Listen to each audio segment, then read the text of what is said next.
Hi friends, ఒక పిరికెడు బాదంతో ice cream చేసుకుంటున్నాను. దానిలో కొంచెం దానికోసం ఒక 10 నిమిషాల పాటు ఉడికించుకోవాలి.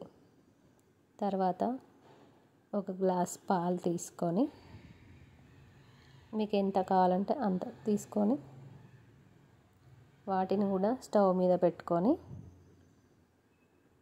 బాగా మరిగించుకోవాలి. సరిపడా చక్కెర వేసుకొని పాలను బాగా మరిగించాలి.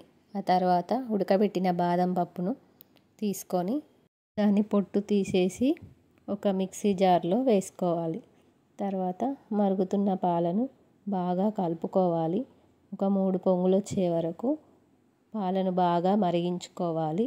ఆ తర్వాత మనం బాదం పలుకులను గ్రైండ్ చేసే ముందు కొంచెం మీగడ వేసుకొని గ్రైండ్ చేసుకోవాలండి.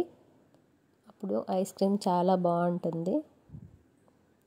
ఇప్పుడు మనం గ్రైండ్ చేసుకున్న పేస్టుని మరుగుతున్న పాలల్లో వేసుకొని బాగా కలుపుకోవాలి.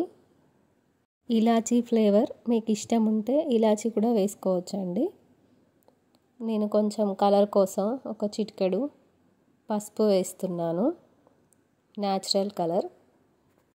పాలు బాగా మరిగించుకున్నాక కొంచెం చిక్కబడ్డాక స్టవ్ బంద్ చేసుకొని పాలు బాగా చల్లార్చుకోవాలి.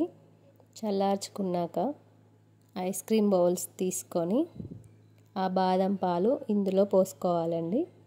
పోసుకున్నాక డీప్ ఫ్రిడ్జ్లో ఒక 4-5 గంటల పాటు ఉంచుకోవాలి.